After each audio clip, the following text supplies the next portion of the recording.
el día viernes pasado lo dijimos al aire y hoy cumplo porque yo soy un hombre de palabra. Tenemos columnista, tenemos una amiga de la casa, me permitió poder decirle Maca, así que ya conectamos a esta hora de la mañana con Maca Orchard. Ella es directora del Magíster en Métodos para la Investigación Social de la Universidad Diego Portales. ¿Cómo estás, Maca? Súper bien, Lucho. Feliz de estar con ustedes. ¿Cómo estás tú?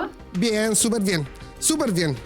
Oye, vamos a entrar de lleno. Tenemos 15 minutos para poder conversar y queremos poner el foco en una pregunta clave planteada en una reciente columna publicada en CIPER por el equipo de la UDP, ¿no? Que es, ¿sienten lo mismo los temores y las rabias los partidarios de Kast, Kaiser, Matei, Toá, el espectro político, ¿no? Y como va a decir acá en el GC, queremos que hagamos una radiografía del electorado chileno a partir de los datos de la encuesta Ipsos-UDP 2025. Y quiero que me comentes un poco, vamos a ver la tabla, ¿no? De los temerosos preocupados, los defensores del orden, los progresistas esperanzados y los despreocupados conformes. Cuéntanos de qué se trata todo esto, por favor, Maca. Ya, yo les cuento que rico que se interesaron en este tema. Bueno, nosotros con esta encuesta hemos tratado de poner como un tono distinto a la conversación electoral. Esta no era una encuesta originalmente electoral como otras, no está solo centrado en lo político, pero igual preguntamos, ¿cierto?, por preferencias presidenciales. Y el ejercicio que quisimos hacer fue preguntarnos, ¿las personas que votan por ciertos candidatos tienen las mismas rabias, los mismos temores, las mismas preocupaciones? En las ciencias sociales nosotros podemos hacer con las encuestas algunos como juegos que son muy entretenidos, que es que tú te preguntas, ¿cierto?, si hay perfiles en la población, personas que en el fondo como que comparten ciertas características, ¿ya?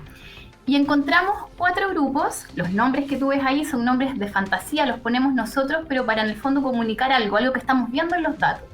¿Y qué es lo que estamos viendo acá? Estamos viendo que en la población hay como 4 grupos típicos, más o menos, que uno puede encontrar, porque comparten cosas en común, comparten preocupaciones, comparten temores. Al primero le llamamos los temerosos preocupados, a los segundos le llamamos los defensores del orden, a los terceros los progresistas esperanzados y a los cuartos los despreocupados conformes. Como te digo, son nombres que pusimos nosotros, pero para intentar comunicar algo. ¿Qué queremos mostrar? Buenos nombres, sí. Buenos nombres. Tan buenos, ¿cierto? Sí, ¿cierto? Sí.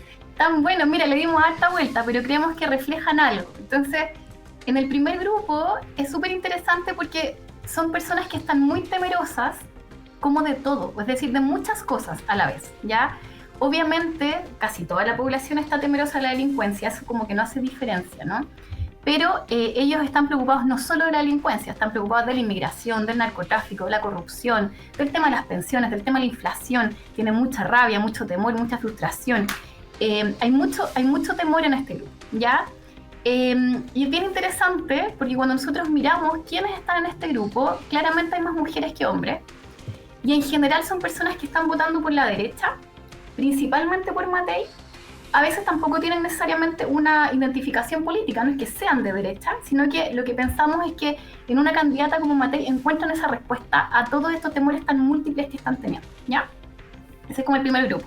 Por eso le llamamos temerosos preocupados, o también podrían ser temerosas preocupadas, porque hay hombres y mujeres, pero hay muchas mujeres ahí. ¿Y sociodemográficamente amplias dentro de la sociedad? Sí, sociodemográficamente es más diverso. Nosotros lo que hacemos en esta tablita que estás viendo ahí es que destacamos características que hacen diferencia. Entonces, si no estamos destacando lo sociodemográfico es porque es diverso, ¿ya? Después vamos al grupo 2, ¿sí? Es bien distinto, porque la gracia de este grupo es que su preocupación está muy marcada, es principalmente delincuencia. Son menos intensos en temor que las anteriores, ¿ya? Pero lo que nos llamó la atención es que en los miedos principales aparece el miedo al gobierno de la extrema izquierda. Entonces, que es un fantasma que quisimos poner en la encuesta para ver qué pasaba. Pusimos como miedo a la extrema izquierda, miedo a la extrema derecha, a ver cómo se organizaba. Entonces nos parece que este grupo tiene como un temor más político, por decirlo así. Ya puede ser un poquito más ideológico, o al menos ve en la izquierda algo a lo que le teme, ¿no? Y este grupo claramente es de derecha, pero se diversifica, ¿no? Matei es una opción, pero acá aparece claramente Kast y Kaiser. y predominan, aunque es diverso como todos los grupos, predomina el grupo adulto, así como 30 a 50 años, como adultos medios, no sé cómo nos llamamos, pero bueno, yo estoy en ese grupo en edad. Y el grupo C3, ¿no? Que es como una clase media, podríamos decir, ¿ya? Entonces, este grupo es diverso en género, en sexo, en realidad, había una ligera tendencia a favor de los hombres, que yo pensé que iba a ser más marcada, la verdad, pero en este caso es más diverso de lo que pensé en términos de sexo, ¿ya? Entonces, acá está como el votante Kaiser. Entonces, bien interesante. Por eso le llamamos un defensor del orden, porque en el fondo son personas que están, más que quizás tan temerosas de todo, están como con temores más concretos, ¿ya? Oye, Maca, a mí me llama mucho la atención que en este grupo en particular, el origen de su rabia está en el endeudamiento y en la inflación, en el clásico discurso, está todo caro, no se puede comprar en ninguna parte, está todo caro, la vida está cara. Y el endeudamiento, que es una cuestión transversal, pero para ellos es el germen de la rabia. Sí, claramente, es que yo creo que son personas que están muy preocupadas por lo económico. Esas preocupaciones aparecen igual en el grupo anterior, pero acá están como muy marcadas. Y yo creo que eso no es tan raro, en el sentido de que a veces personas que en el fondo están como con mucha frustración en lo económico, como por ejemplo, quizás acá hay desempleo, de hecho es algo que podríamos mirar los datos, pero en el fondo personas que están con preocupación porque todo está caro, porque en el fondo no están pudiendo hacer lo que quieren hacer en la dimensión más material, empiezan en el fondo a buscar candidaturas con discursos más fuertes, ¿no? Por eso el tema de acercarse a la extrema derecha es interesante, porque no es raro, esto uno puede ir así a mirar al pasado, ¿cierto? Como en otros países, que las extremas derechas movilizan estas frustraciones que muchas veces son bien económicas, ¿ya? Entonces yo creo que no es raro en términos del tipo de elección que están haciendo, ¿cachai? Ya, si queréis nos vamos al tercero. Sí, vamos a los progresistas esperanzados. Aquí yo me dibujo, mira, un arbolito. El arbolito lo tengo dibujadísimo en este clúster, como esto del votante Boric, el votante apruebo dignidad en su momento, el socialismo democrático, como va por ahí, ¿no? Sí, claramente. De hecho, ¿por qué le llamamos así? Porque en el fondo cuando tú ves sus preocupaciones, aparecen temas que antes no están. Por ejemplo, aparece desigualdad, medio ambiente, que son temas que claramente no están en los grupos anteriores y que son mucho más de la línea progresista, y como dices tú, podrían ser un grupo bien como apruebo dignidad, ¿cierto? Frente Amplio. Pero no solamente, porque de hecho, y ahí es súper interesante si tú ves el espectro político, claro, están votando pues, quizás por un Gonzalo Vinter, pero también por Jara, ¿cierto? Y también por Toá. Lo cual tampoco es tan raro, porque yo creo que frente a la posibilidad bastante elevada de que un gobierno de derecha se concrete, muchas personas que a lo mejor antes habrían votado por el Frente Amplio, hoy día están mirando a Toá como una alternativa más de centro-izquierda que puede ser más convocante en su discurso. Entonces, no es raro que acá hayan aparecido las preferencias desde las izquierdas, yo no les llamaría extremas, pero vamos a decir que están más como más a la extrema del espectro de la izquierda, digamos, desde la izquierda a la centroizquierda, están en este grupo, ¿cierto? Y este grupo es de un perfil socioeconómico diverso, sociodemográfico diverso, porque obviamente el votante de centro-izquierda lo puedes encontrar también en distintos grupos de la población, ¿ya? También nos llamó la atención que este grupo tiene menos temor y menos rabia, y eso igual es interesante. De hecho, acá aparecieron, por ejemplo, algunas emociones positivas con respecto al país que no aparecían en los otros grupos. Acá aparece el orgullo, por ejemplo. Entonces, yo creo que es un grupo que también es capaz de ver, vamos a llamarle así, un legado, quizás, o puede observar en este gobierno cosas que sí cree que son o han sido positivas, ¿no? Acá estoy especulando, pero yo pienso... Del vaso medio lleno. Claro. Yo acá igual estoy especulando porque no sé cómo exactamente dónde están esos focos de orgullo, pero yo pienso que, por ejemplo, todo lo que hizo el Ministerio del Trabajo, que ha hecho el Ministerio del Trabajo, yo intuyo que por ahí, por ejemplo, hay ciertos orgullos, ¿ya? Cosas que se han concretado en esa línea, ¿no? Como 40 horas, quizás, digamos, todo lo que tiene que ver con sueldo mínimo, quizás avance en materias de género, aunque yo sé que ese tema igual es controversial, pero yo creo que por ahí puede andar. Sí. Ya. Y avanzamos a los despreocupados conformes.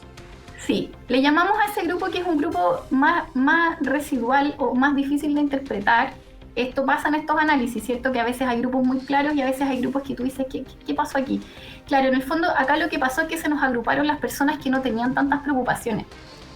Porque aunque en general el clima del país está preocupado, igual hay personas que a lo mejor no están con tanta preocupación. Entonces nosotros no nos llamó tanto la atención que después cuando viéramos los perfiles sociodemográficos, viéramos que, por ejemplo, jóvenes ABC1, es decir, jóvenes de estratos altos, tuvieran una mayor presencia en este grupo, porque en el fondo es un grupo que uno podría pensar que tiene más resueltas sus necesidades materiales, quizás hay una sensación de confort o de privilegio también que los hace estar menos preocupados. Oye, Maca, cuando leía como las características de los despreocupados conformes, fíjate que se me vino a la mente estos como jóvenes tiktokeros de sé tu propio jefe, levántate a las 5 de la mañana para ser más eficiente en tu día, ni ahí con estudiar, como que tenéis que emprender en criptomonedas, todo ese rollo, como lo imaginé en este clúster. Está buena la idea. De hecho, tú le estás poniendo figuritas, así como el arbolito, la criptomoneda. Sí. Hay que pensar como dónde pondríamos a los demás, no sé, la señora Juanita, no sé, hay que pensar así como las figuras que le podríamos poner a los grupos. Pero sí, es posible. Igual, mira, es bien diverso, porque de hecho, mira, si te fijas en Origen de las Rabias, por ejemplo, vamos a la tabla. Interesante. No, la misma tablita, perdona, sí, pero sí. Claro, en Origen de la Rabia, acá tanto en el grupo 3 como en el 4 aparece, por ejemplo, la rabia por el exceso del uso de la fuerza por parte de las policías, que es algo que jamás hubiese aparecido en los grupos 1 y 2, porque en general son grupos que, al contrario, suelen pedir o esperar mayores niveles de empoderamiento policial. Entonces, yo creo que acá sí hay grupos, como dices tú, como quizás probablemente más orientados como a lo individual, al hácete tú mismo, y a buscar como estos discursos que son complicados, como que por un lado son positivos, pero tienen esa mezcla como medio ideológica también de arréglatelas por ti mismo. Es complejo, es bien interesante de hecho lo que tú estás diciendo al respecto. Pero yo creo que también acá pueden haber personas como más de izquierda, o sea, hay un poco de todo, pero son personas que también no necesariamente tienen una afinidad política, no necesariamente se ven encontrados en ningún discurso político, y no es tan pequeño, ¿ya? Cuando uno hace estos grupos, uno trata de estimar más o menos el peso poblacional que podrían tener, ¿ya? Un 27%. Tomando harto, sí, y no es tan pequeño. Ahora, tomando harto resguardo, porque esta es una encuesta como no probabilística, eso significa para no meter jerga técnica, pero siempre es importante hablar de estas cosas porque cuando se miran las encuestas a veces se piensa que son todas iguales y que todas permiten decir lo mismo, ¿ya? Esta encuesta no permite hacer proyecciones poblacionales tan certeras, en el sentido de que, por ejemplo, hay ciertos grupos a los que no pudimos llegar tan fácilmente, como los grupos más pobres, por ejemplo, no están necesariamente tan representados en esta encuesta, lo que es bueno tenerlo en cuenta. Pero igual es llamativo que dentro del espectro de encuestados y encuestadas que tenemos, igual es un grupo grande. Así que ha sido interesante preguntarse, porque yo creo personalmente, no sé qué piensan ustedes los y las que nos están escuchando, pero yo creo que esta lección está apelando harto a este tipo de temas, ¿no? Sí, totalmente. Totalmente. Y fíjate que están preguntando harto en los comentarios, están súper agradecidos de la info. Mr. Phil. Yo veo los comentarios, después me enseña a verlos. Sí, la Cecilia Vega nos está preguntando dónde se puede ver esta información. Y quiero que, si me puede ayudar, señor director, en ciber.cl está. Ahí está, perfecto. Encuesta UDP, el perfil de los temores, ¿no? De los miedos y rabias, y la elección presidencial la pueden ver en ciberchile.cl en la barra de columnas. Está, por supuesto, firmada por Gabriel Otero, la Maca Orchard, Pedro Valenzuela, entre otros. Y, por supuesto, la encuesta UDP, que la vimos, así que les invito a que puedan ver el capítulo del viernes pasado. Y Maca, yo creo que la gente quedó fascinada con este clúster de imágenes, de ponerle cara, emociones a la elección presidencial, que queda carrera para largo, ¿no? Sí, bacán, ¿no? Vamos a seguir haciendo este tipo de análisis, de hecho, un poco el plan, vamos a estar todo el año, vamos a sacar como 8 encuestas, de hecho, no como, son 8 encuestas. Así que feliz, y ahí la podemos estar comentando en el año y vamos viendo los clústeres que van saliendo según los distintos temas. De hecho, si alguien quiere por ahí sugerir temas para la encuesta, súper interesante, nos pueden dar ideas de temas que les gustaría preguntar. Perfecto. Y podemos estar atentos también. Perfecto. Maca, muchas gracias por tu tiempo el día de hoy, por conectarte en Sube la News. Yo ya lo dije, no le pedí permiso a nadie, pero así somos. Columnista oficial de este espacio, así que felices de tenerte con nosotros. Aplausos. Así que gracias. No, a mí me encanta la radio. Además que cuando yo estudié afuera un tiempo y los escuchaba desde afuera, entonces desde ahí que sigo la radio. Así bacán. Que me acompañaban cuando vivía en Inglaterra hace muchos años. Bacán. Bacán. Maca, muchísimas gracias por conectarte.